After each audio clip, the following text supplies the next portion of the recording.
Good evening, everyone. I'm Lieutenant Commander Kate Cunningham. I'm the PERS 41 Strategic Communications.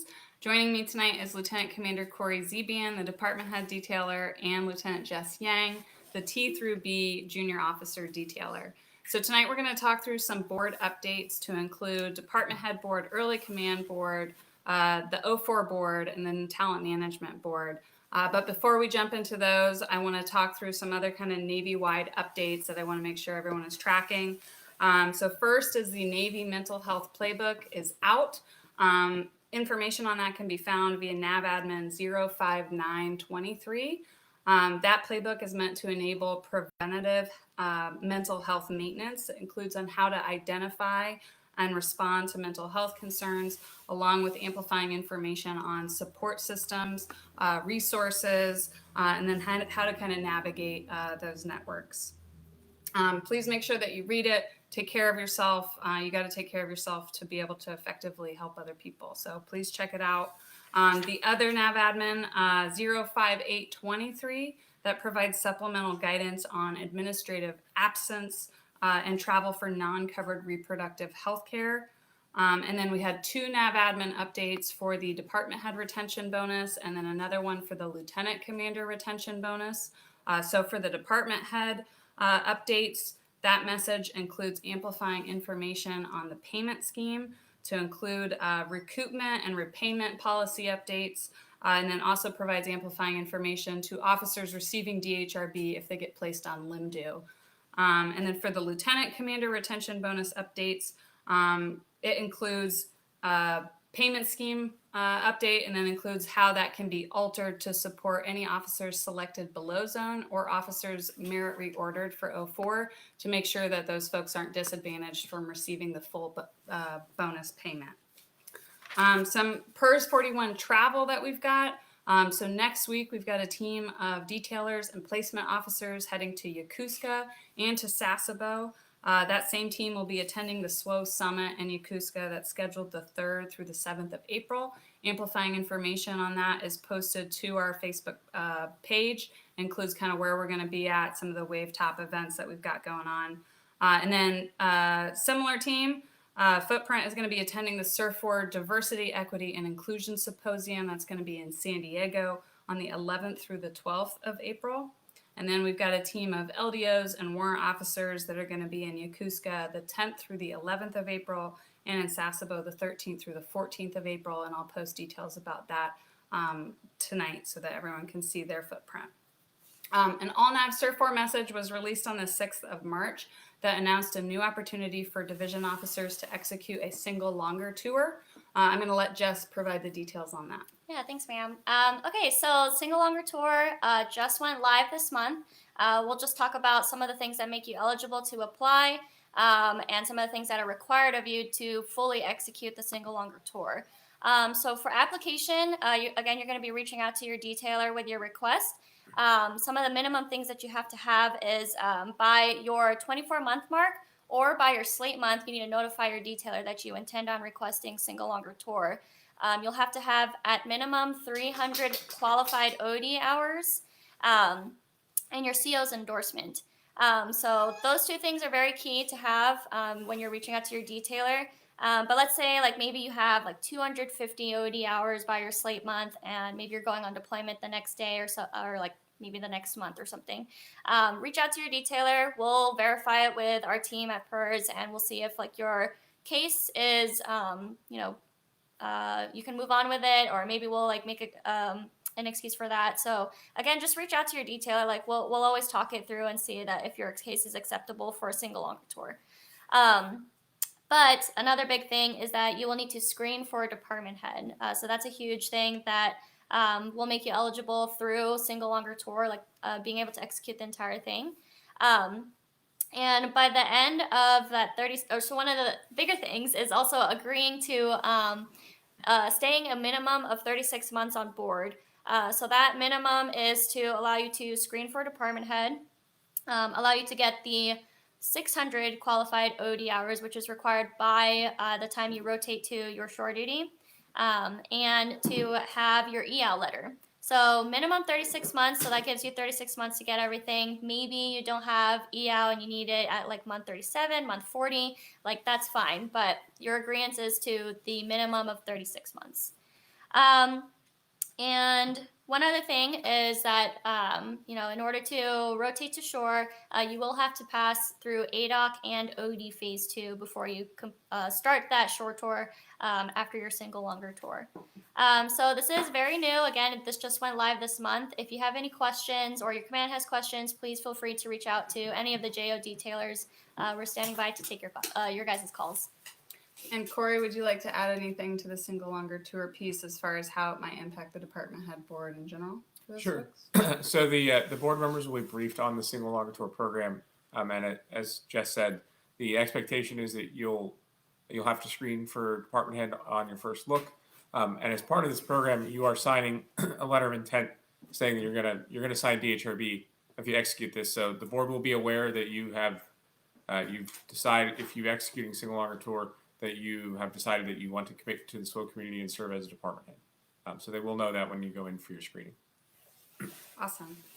All right, Corey, can you remind everyone when the department head board convenes this year and what sort of due dates everyone should be tracking? Absolutely. So the board will convene on the 12th of June, which means the correspondence deadline is the 1st of June. That's 23:59 Central Time on the 1st of June. All correspondence needs to be submitted through ESSBD, which you access through BOL.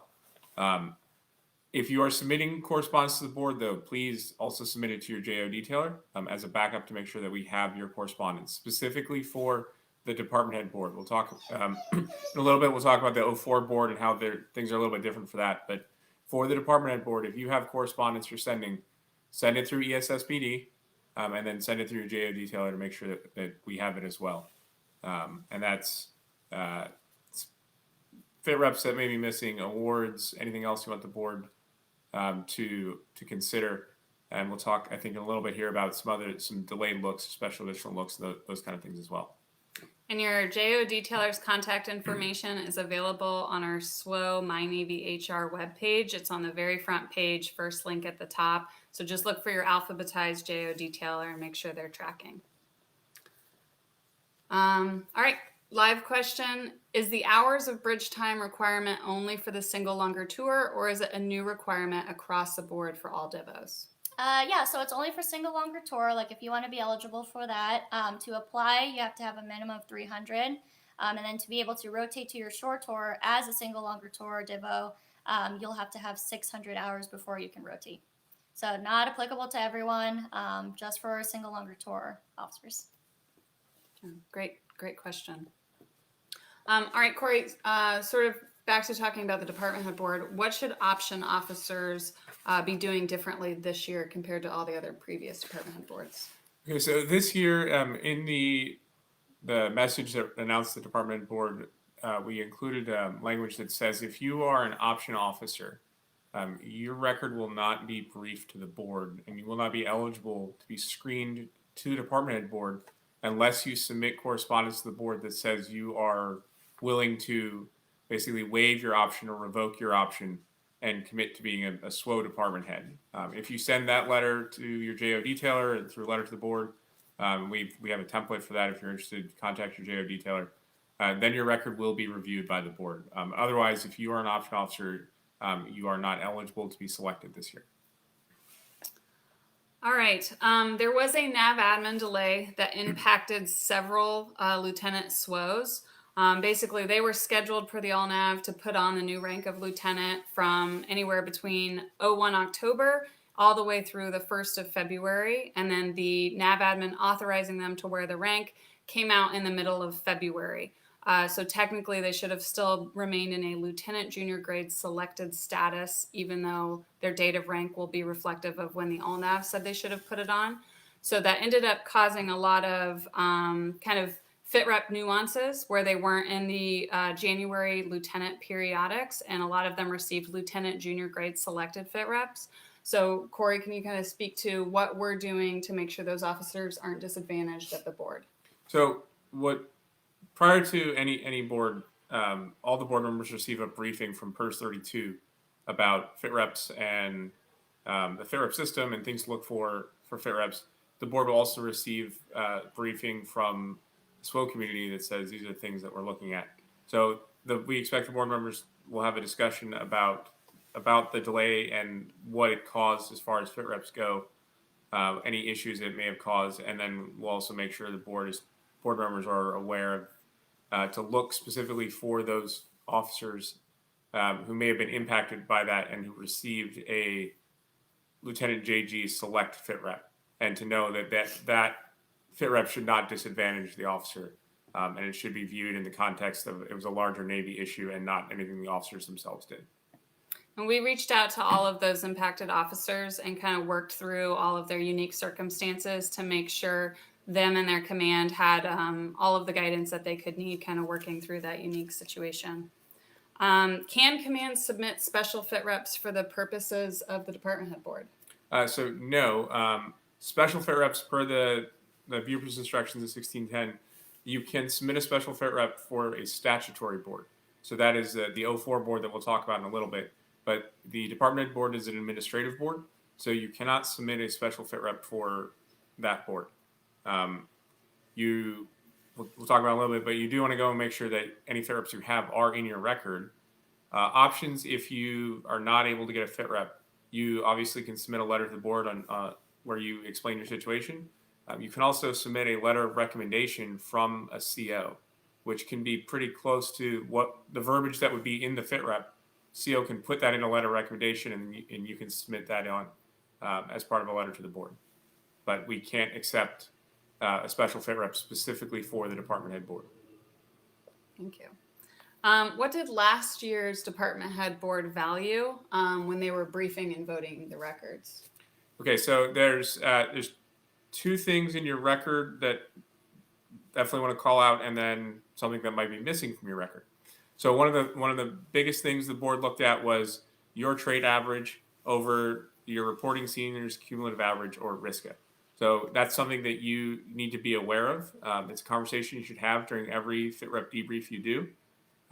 If you are not familiar with debrief and how to do a debrief, we have a YouTube video on it. You should watch the video over best debrief practices. But that's probably that was one of the biggest things members would look at, was what was the RISCA split. The next thing is your quals, specifically your EAL qualification or any other advanced qualification. So EAL, TAO, and AIR are all conveyed using an AQD. So if you have those qualifications, make sure you have that AQD in your record. Other advanced quals like ATWO, CDO, or Surface are not carried with an AQD. So in order to make sure those are in your record, or those are briefed to the board, it either needs to be in a fit rep or you need to include it in a letter to the board. So if you got one of those quals, please submit it that way.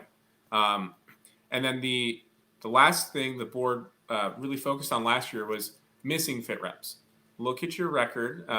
As you go through your record, look at your PSR, and if you see that you're missing a fit rep, reach out to your JO detailer, and we can figure out, is it the fit rep was submitted and it just hasn't been uploaded? Or was there an issue with the fit rep and it got rejected and your command needs to resubmit the fit rep? But a missing fit rep came across very loudly to the board that, there's 6 months, 8 months, a year here of the officer's career history that we can't account for, which can cause issues when your record is being briefed.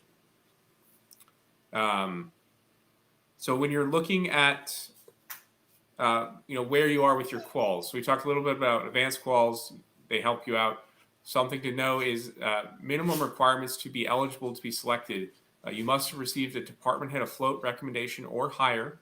So that could be department head afloat, early command, or XOCO fleet up from on an at-sea fit rep. So from an at-sea CO, you must receive that department head afloat or higher recommendation. You must also be an 1110, so you have to be SWO qualified.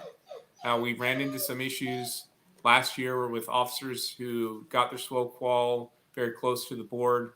It does take some time for your qualification to replicate. So if you are in the situation where you're gonna qualify SWO in May, you need to submit your letter to the board, or submit your qualification letter with your letter to the board and submit it to your JO detailer, so we make sure we get your designator changed to 1110. We posted a list on the PERS 41 Facebook page as well as the My Navy HR page that has all of the eligibles this year broken down first, second, third look. And then we bolded your name if our records show that you're at 1110. So when you go look at this list, if you see that your name is not bolded, but you're in 1110, make sure you've sent your SWO letter to your JO detailer. We'll likely put an updated list on the Facebook and on My Navy HR at the towards the end of April. Yeah, and the last thing was, so the record review process, just kind of a little bit a peek behind the curtain. So here at PERS, we are reviewing everyone who's eligible. We are reviewing your record multiple times. And that is the JO detailers, all of the detailers in the PERS 41 office go through all of the officers who are up for first, second, third look, and all of the bank officers looking for issues with your record. Is something missing? And we do our best to then reach back out to you and say, look, you're missing a fit rep. You're missing our system says you're still in 1160, but you said you're SWO. So go ahead and send your letter. However, you need to make sure you are going through your record. And if you see something is missing, call us. Find out how do I submit, whether it's you're missing an award for the board, whether it's a missing your SWO call, you're missing your EAL letter, something like that. Give us a call and we'll talk through, how is it that you get it submitted for the board. And there is there's a YouTube video that covers the department head board. Make sure you watch it. It kind of goes through how the board works, what things to look for in your record. But take a look at that video, whether it's for the department head board or for the 04 board, and then give us a call if you have questions. And for those of you who have already screened, whether you've signed DHRB or not, you remain in the bank until you start department head school in Newport. So please make sure if you're in that category and you intend to go on to be a department head, or you just want to leave that bridge open, please still watch the YouTube video because it talks through the record review process that we go through for bank officers. And it tells you what to look for in your record to see if you have the potential to get descreened or not by the board, which is a big deal. So please check it out and make sure you're taking care of yourself and your career. All right, Corey, so if an officer was on limb-due, ops deferment, or there was a circumstance that was out of their control that prohibited them from either getting their SWO pin or getting a department head afloat rec from an afloat CO, what options do they have going into the board? Okay, so the best option they have is to submit a request for a delayed look. So we have a template on the PERS 41 My Navy HR website. Again, you can reach out to your JO detailer and we'll send you a template. But the officer submits a request to PERS 41 to delay their first, second, or third look. They kind of lay out what the reason why they're looking to delay their look.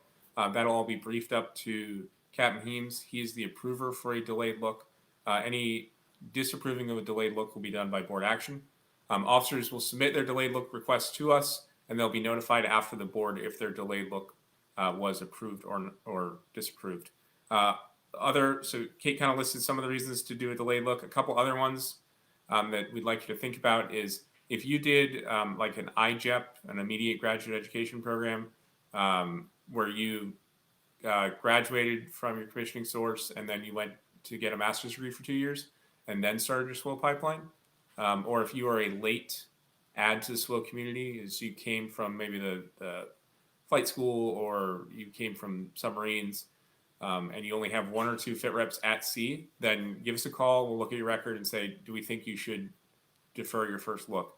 Other officers, specifically for delaying your second look, are officers that are in the LCS pipeline or SWO nukes that are in the power school pipeline. If you have not received a additional observed fit rep from your first look last year, if you were not screened last year and then you didn't get another fit rep before the board this year, highly recommend you submit a delayed look. That preserves your screening on your second look. It preserves your ability to get the full payment for the second look. And again, if you have questions about that, you're not sure, give us a call. We'll look at your record and we'll help you make the right decision there. Great. And for the delayed look, just because I've gotten this question a few times, if you get an approved delayed look, does it impact the amount of money that you're entitled to for DHRB?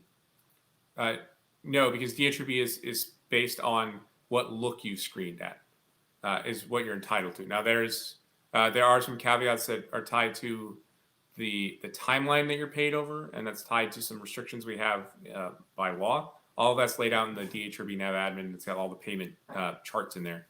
But the actual upper amount that you can be paid is tied to what look you screen, not your you can screen first look at YCS4. You're still entitled to the full first look payment. Awesome. Do you have any other lessons learned that you would want to share with people going up for their first, second, or third look? So results will be out about 2 weeks after the board. There's a whole process that results have to go through here. It can take. This is one of the largest boards done in the officer in the Navy. We have 3,500 plus records, so it does take a little while for the results to get out. Once they're out, if you don't screen, give us a call and we'll talk about your options. If you don't screen on your first look, then you're just going to continue on and you'll execute your orders if you're going to a second tour. If you don't screen on your second look, we have to look at your timing and kind of see what that is, whether or not you're going to continue on your second division officer tour, or if you're going to go to a staff, maybe try and get you another fit rep from a SWO 06, an at-sea fit rep, try and help you set you up for your third look. And if you don't screen on your third look, the message kind of goes into this, but there are, depending on how many years of commissioned service you have, whether or not you'll go to a probationary officer continuation board, a POCR board, or if you will just slate to follow on billet with the JO detailers. That all depends on your YCS and your specific circumstance. So that'll all be discussed after the board results come out. Again, if you have questions, let us know. If you look at your record and you talk to your CO and your XO and your mentors, and you have concerns about whether or not you're going to screen, and you are determined that you want to be a department head, put that in a letter. Tell the board that you're interested in being a department head, that you're willing to sign DHRB to be a department head, that you want to serve. Your record may not be the strongest in the world, but you definitely want to be a department head, and that the board's going to read every letter to the board. They're going to be aware of the contents. Someone saying, "Hey, I'm really interested in being a department head," is likely going to have an impact on the board members. So if that's something that you're interested in and you're just not entirely sure about your record, again, give us a call. We can talk about it. We can talk about what you want to put in your letter. But telling the board and being honest with the board members that this is something that you really want to do, it's definitely not going to hurt you. Awesome. So I'll answer this live question. So when is the next NAV admin for promotion to lieutenant coming out? So those are, they get released monthly. And that is just the authorizing NAV admins, and then they'll put all of the approved folks on there. But based off of the routing process, the delay one that came out in the middle of February, you can't add people to one when it's getting routed. So then it would have to start over from the routing chain. So there's a couple of reasons that can lead to that delay. That's all out of our purview at PERS 41, unfortunately. So it's ran by a different entity in Millington and then Washington, D.C. But you can look for those. They come out every single month. You just have to look and see who's included on them. So Corey, the early command board is done in conjunction with the department head board and the major command board. Are there any new opportunities for folks on this June early command board? Yes, so we have 3 early command opportunities. 2 of them are for department heads, and then we have 1 for post division officers. So MCM early command is still here. MCMs will be here for the foreseeable future. So we are still screening officers into that. That is an XOCO fleet up, normally done post or in lieu of your second department head tour into your PD1 tour. Any interest in that, obviously let us know. We'll help you make sure your package is set up. The early command packages for any of the 3 opportunities, those are submitted directly to us, to PERS. They're not sent in as a letter to the board, because we need to make sure everything is in your package before it goes up to the board. I am also running the early command board. So if you have questions and you're interested in that, go ahead and send me your package and we'll work through that. So that's the traditional early command. We also have an early command opportunity specifically for our amphib sailors, and that is the Naval Surface Support Element Commander. And that officer is going to be in charge of the LCACs, LCUs, and LARCs associated with one specific ARG. So we've screened one officer into this already. And we're looking to possibly screen another officer if they meet the requirements. The requirements are in the message, but specifically we're looking for officers with significant amphib experience and who are amphib WTIs, ideally with having completed a production tour. So if you believe you meet all those requirements, again, give us a call. We'll look at your record and we'll talk through that. And then our newest early command opportunity for post divos is early command opportunities with CTF 59 or USV Dev 1 out in Port Hueneme. And this is the early command opportunity for a unmanned surface vessel. Think of it like an EOD mobile unit where you're going to be in command of some various systems. You'll have sailors working for you. You'll have contractors, and you'll have GS employees or GS civilians also. So this is an 18-month tour. Again, we've got opportunities in Port Hueneme and then out in CTF 59 in Bahrain. 18 months. Big selling point here is no DHRB required. So you can screen for early command. You can execute this command, command at sea, and then you're not required to stay around and be a department entity if that's not something you're interested in. Requirements, again, are outlined in the message, but you do need to submit an early command package to include an early command board and a first flag officer endorsement letter, and you do need your EAL letter. So if you think you've got all the, if you think you meet all the requirements, let us know. We'll take a look at your package and make sure you get all the admin stuff taken care of. But the deadline for all the early command packages is also 1 June. So we need make sure you've got everything to include your first flag officer letter endorsement submitted to us by the 1st of June. Awesome. Anything else on me? Okay. So we're going to take a break before we get into the O4 and the Talent Management Board to address a question that we received at the go_SWO account. So it's from an ensign who was asking, hey, I'm getting to a ship. There are a lot of JOs on board. I may not have an official division for a portion of my first tour. How is that going to impact me for future boards? And then what can I kind of do to get ahead of that and get as much experience as I possibly can given the circumstances? So first, I want to talk a little bit about the situation that they're describing. So JO overcrowding. So from the comprehensive review in 2018, we shifted to a new accession ensign detailing rule where new ensigns would not be going to any ships that were going to be in any sort of maintenance within the first, basically, if you look at when they're going to finish their training track and get on board, they couldn't be in maintenance for 6 of those first 12 months that new ensign was going to be on board. So naturally through that limited a lot of the ships in the fleet that we were able to send new accession ensigns to. So there were a lot of ships getting none and a lot of other ships getting way more. So last January, that detailing rule was approved to shift to now a ship just couldn't be in maintenance for 9 of those first 12 months. So that shift occurred last January, and for the February Naval Academy ship selection alone, that added 11 new ships that otherwise wouldn't have been available to those new ensigns. So just through that kind of policy change, you're going to see a lot more ships available at ship selections, and there's going to be a little bit more of an even spread.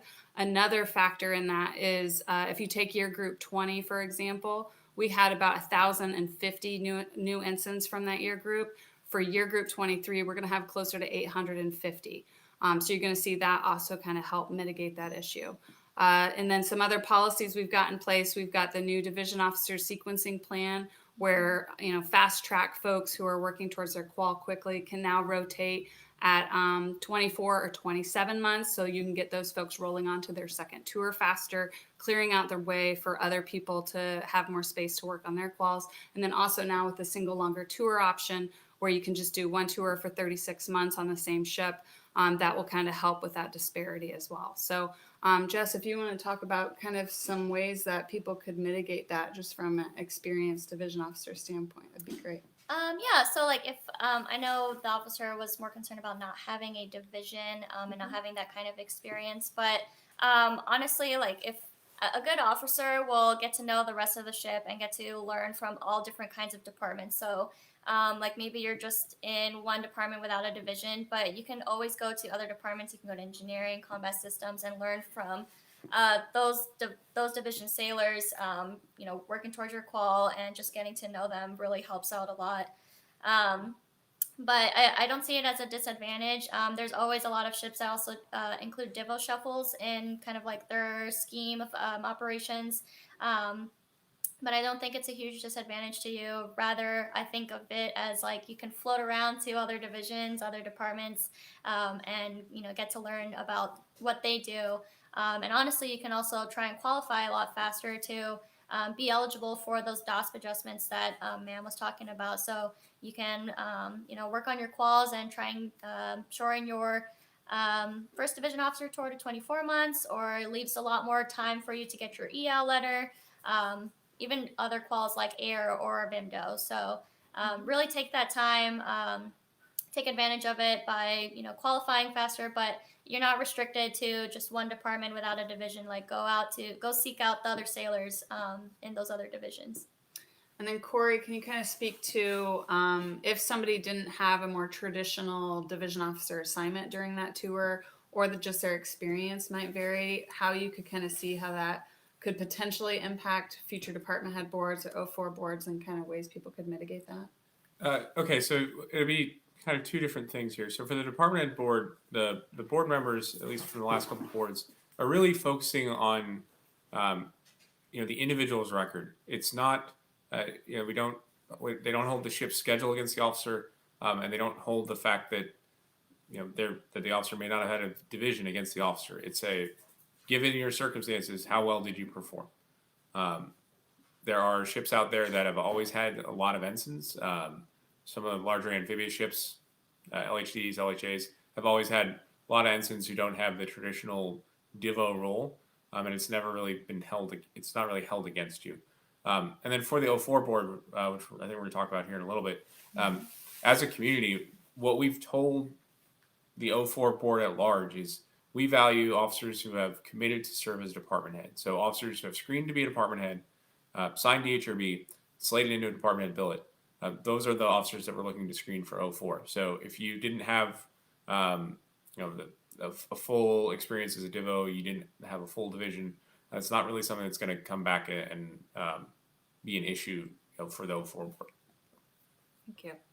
And then before we move on from the early command and department head board, can you remind folks what the early command package due date is and the correspondence due date for the department head board? Yes. So for the department head board, and the early command board, the dates are the same. It is the 1st of June. So ESSBD will shut down, and you'll physically not be able to submit anything through the portal after 2359 on the 1st of June. For early command packages, they need to be emailed to us here at PERS by the 1st of June. And again, if you're submitting a letter to the board, submit it through ESSBD, and then send it to your JO detailer just so we have it as well. Awesome. All right. So moving on to the O4 board. So Corey, when's the O4 board convene, and what are the due dates people need to be tracking? Okay, so there are two different O4 boards. So for the active component, the board convenes on the 8th of May, and the correspondence deadline is 2359 Central Time on the 27th of April. And for the reserve component, specifically TAR officers, you'll follow the reserve component, is the board convenes on the 22nd of May. So the correspondence deadline is the 11th of May. Okay. And then what about expected timeline for results? So traditionally, the O4 board results are released towards the end of August. Okay. And I think last year for the 06 board, the results came out the first week of May. And I think for the 05 board, it was around the middle of June. Yeah. All right. What should above zone, in zone, and below zone officers do to maximize their selection at the board?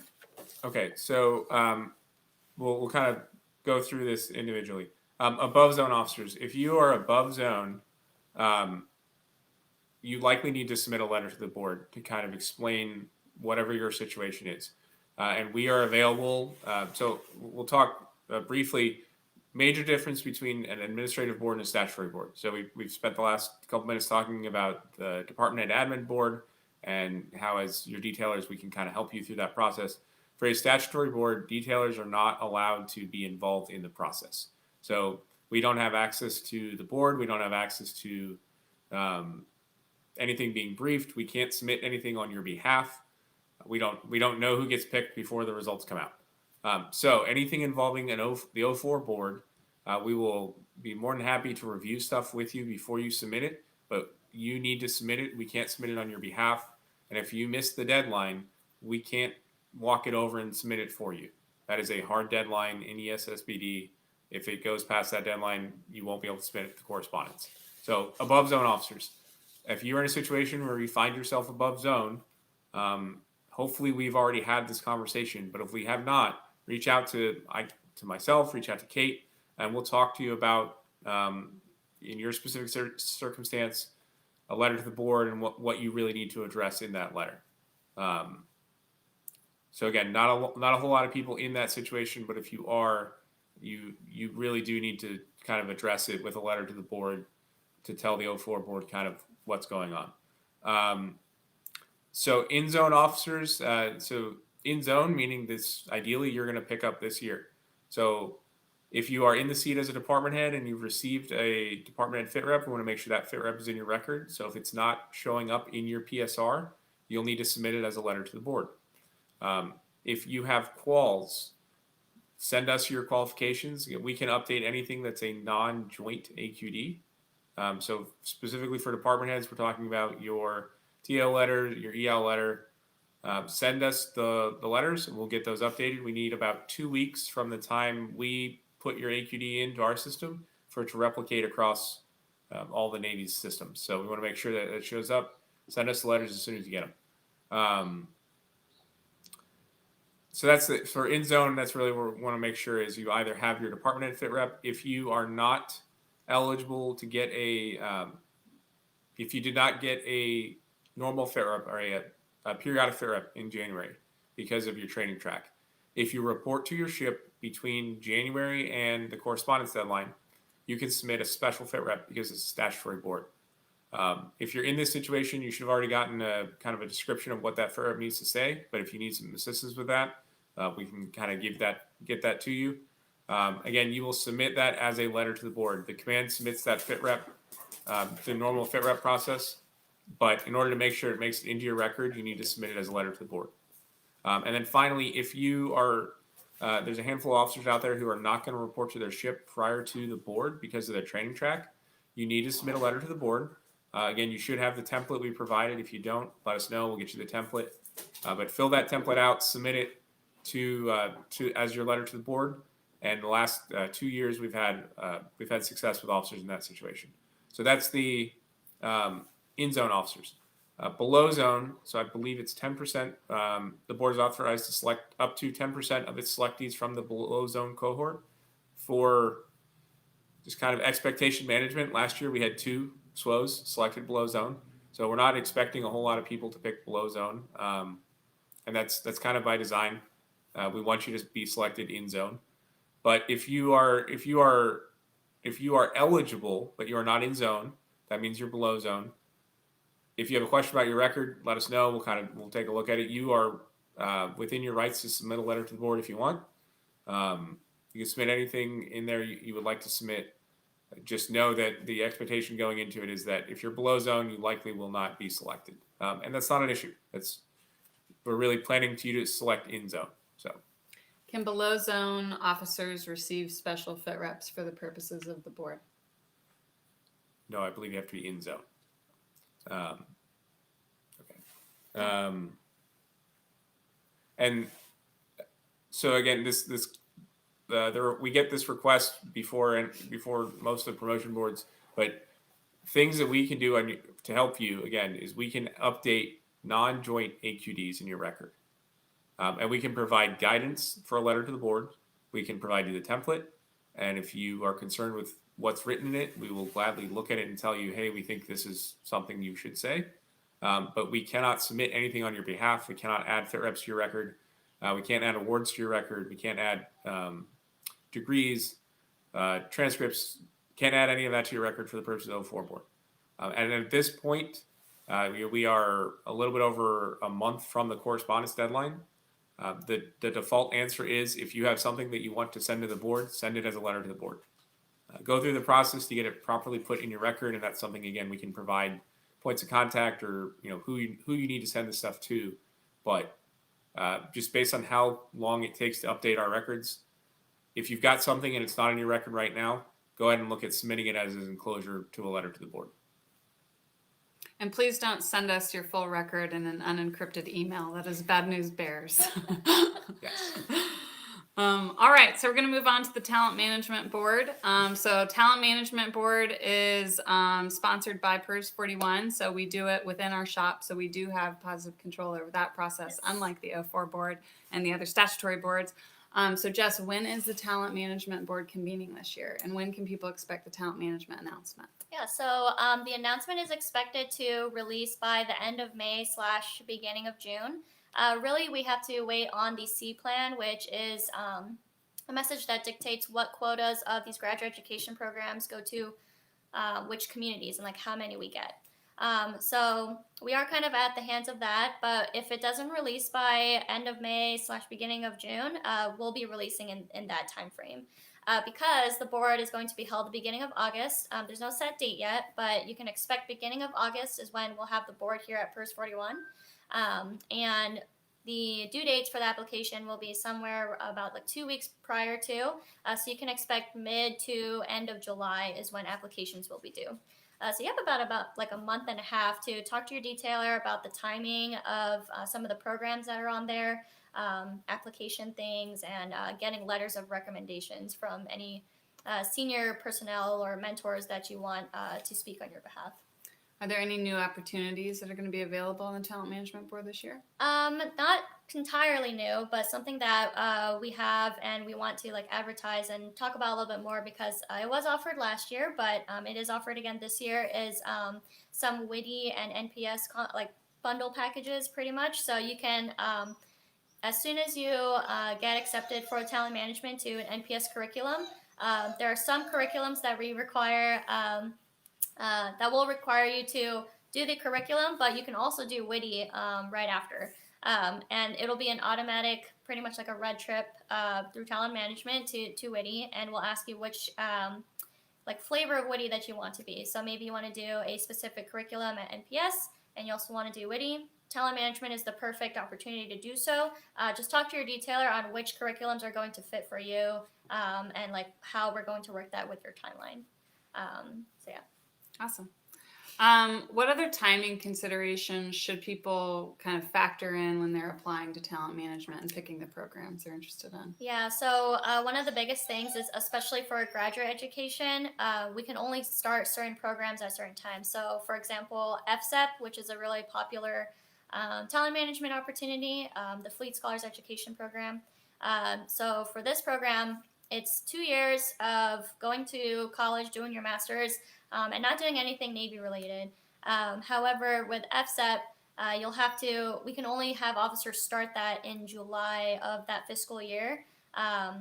And so, you'll have to work with your timing and see if maybe you can extend on board and stay on board for that, or maybe you have to work with your detailer and see if your timing will be eligible for that kind of program. Same thing with NPS. There are certain curriculums that are only offered certain times. So some curriculums are quarterly, and some curriculums are only by semester. So only offered in the fall, only offered in the spring. So again, when talent management announcement comes out and you're interested in certain programs, please talk to your detailer and see what your PRD is like, if you're eligible for certain things, ROTCs as well. There's a certain fill dates for those instructor billets. But we'll work with you and see which ones are going to work for you or what you'll have to do to manipulate your timing or if it's even feasible. And you do not have to sign DHRB to apply Yes. to talent management. So you can go ahead and apply, Mhm. and then we will notify you on the results, and you will have 10 days from notification to decide, hey, do I want to send in a DHRB contract and commit to the program you're selected to? Or you can just start that as kind of a negotiation process with us. So please, if there's something on there that you're interested in, but you're uncertain if you want to go on to be a department head or not, we'd encourage you go ahead and apply because it's also a lot easier to be selected for that and kind of maximize your opportunities and options in the future. So Yeah, and to add on to that, so let's say you apply for talent management, maybe you just decided like, okay, you know what, I don't think I'm ready for department head. You can turn the program away and then just slate into the next short slate available. So again, like please talk to your detailer and see how your timing works out with the talent management and like how you will be slating for sure if you decide to turn down that program. But you can still slate as normal after the talent management board if you decide to turn it down.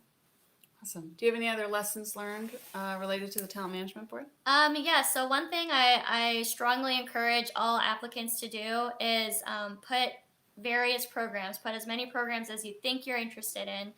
Because if you only put, let's say, like you put one specific NPS curriculum and maybe one ROTC, maybe those two might not work for your timing, or there might be other applicants who possibly ranked out higher than you and took those programs.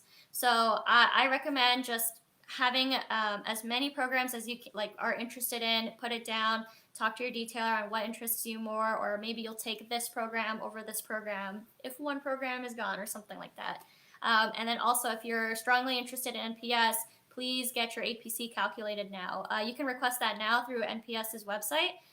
It's a quick and easy application. I think when I started my APC calculation, I think I got the results back within a week.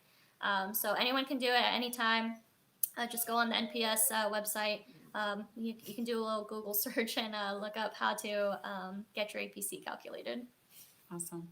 And then a live question we had is when are the LAT transfer boards held for other communities? So there are 2 LAT transfer boards that convene annually, one in February and one in August, and they have NAV admin associated with them as far as kind of your group quotas and how to submit packages and all of that piece. So you can check that out. The other 2 boards, just to talk about admin boards for this year, we've got the Major Command Board that is going to be the first week of November, and then we have the Commander Command Board that is going to be the second week of December. So more information to follow on those, but please stay tuned to our My Navy HR SWO page for more information on those 2 boards. Anything else that you guys want to add? No, just as we kind of get into the board season starting here, if you have a question about your record or you're concerned about a board, step 1 is give us a call. Shoot us an email, give us a call. Watch the YouTube videos. We've got YouTube videos now on the department head board, the 04 board, talent management. I think we got a talent management one, Yeah. as well as the commander command and major command board. So watch the videos. Some of the information or some of the dates change year to year, but the general idea behind how the 04 board works is the same every year. The same with the department head board. Watch the video and give us a call if you have questions. Yeah, and thank you for your patience. This is filmed in our home, so we just need reliable Wi-Fi to be able to deliver the message to you. So thank you for your patience with our dog sounds and all the other stuff that comes with. So thank you so much for tuning in and taking the time to learn more about your career. Make sure that you take care of yourself and know that we're always available to you and we work for you and appreciate all the great work you guys do in the fleet. Take care.